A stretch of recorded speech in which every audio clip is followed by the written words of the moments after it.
اسم قاری شمشاد محیدینوف امام خطیب مسجد دهه دوربت حصار پس از به اینترنت راه یافتن یک پارچه نوار وردی زبانها شد که در آن او سرود مادری شادروان ظفر ناظم را زمزمه میکرد.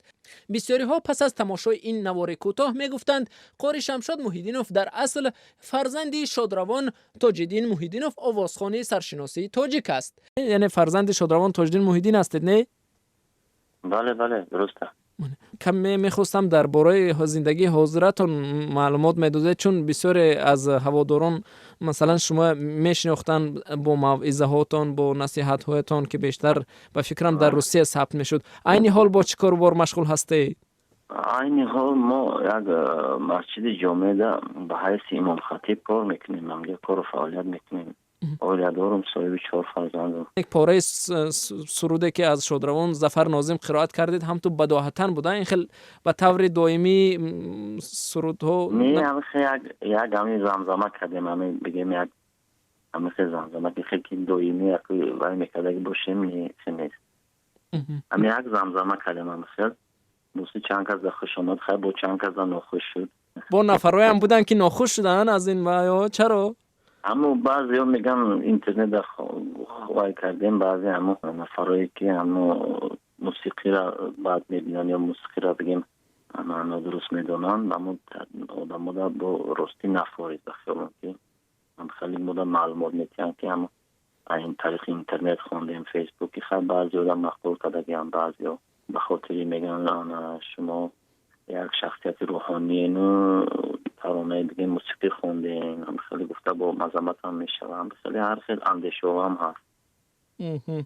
و داملا نظری خودتان نسبت به موسیقی چه خیلی هست؟ شما البته طور گفته در عائله هنرمند به دنیا آمدید، من چه خیلی شد که بعد مثلا شما به روحانیت پیوستید، یعنی علم شریعت رو آوردید؟ بعد مرگ پدر راستی ما جوان بودیم، پدر از دنیا گذاشتن، تقریبا 12-13 سال بودیم پدر از دنیا گذاشتن. ما اما کم کم مایل به همون قرآن خوانی داشتیم در حیاتی همون پدرم.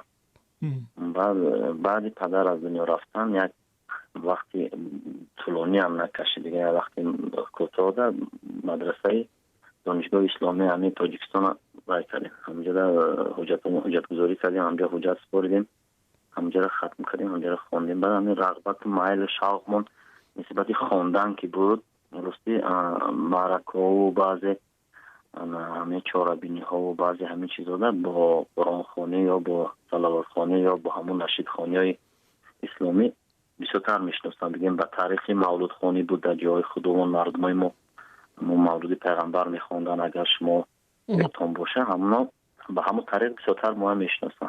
و یک مدت در روسیه هم بودیدن دوملا در اونجا هم روسیه هم بعضی وقت اما با دعوتی بعضی از دوستایی که موهای مولود میشه یکون توی میشه یکون وای میشه، بعضی مقیمای روسیه که هستن تاجیکایی که همونجا هستن دعوت میکنن، از جمله ما دعوت میکنن، بعد استاد حاجی میرزا دعوت میکنن، برادران قاری امردین دعوت میکنن، بعد میریم همونجا با اگر تا جایی که امسال همون امکانیت ها باشه و چی باشه همون ترانه های بگیم مسلمانی من اسلامی زمزمه میکنیم و از همون چیز هم میشه و همون حالات های هست.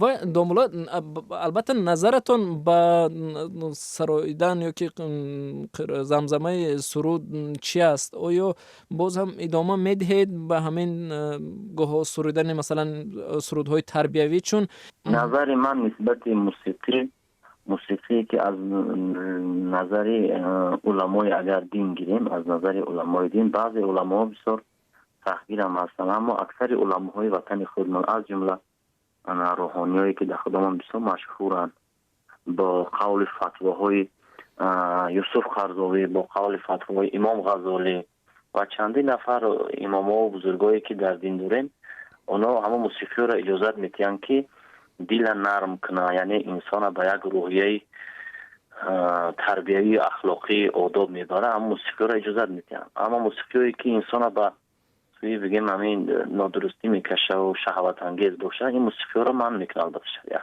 یعنی شما هم جانبدار موسیقی هستید که به قول شما دل نرم کنه؟ دل نرم کنه، مقصد امو انسان یک روحیه تربیوی ده بره.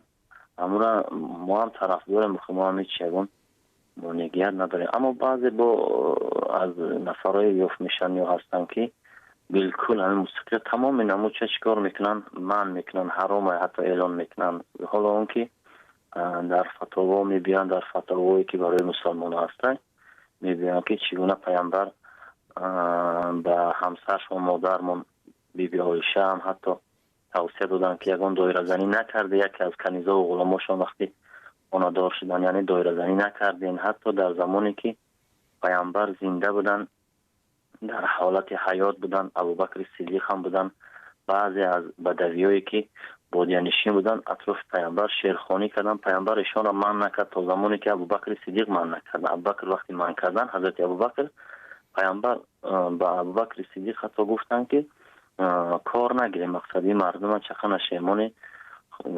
مقصد پیامبر مونگی نکردن. بسیاری امثال دلیل هم هست.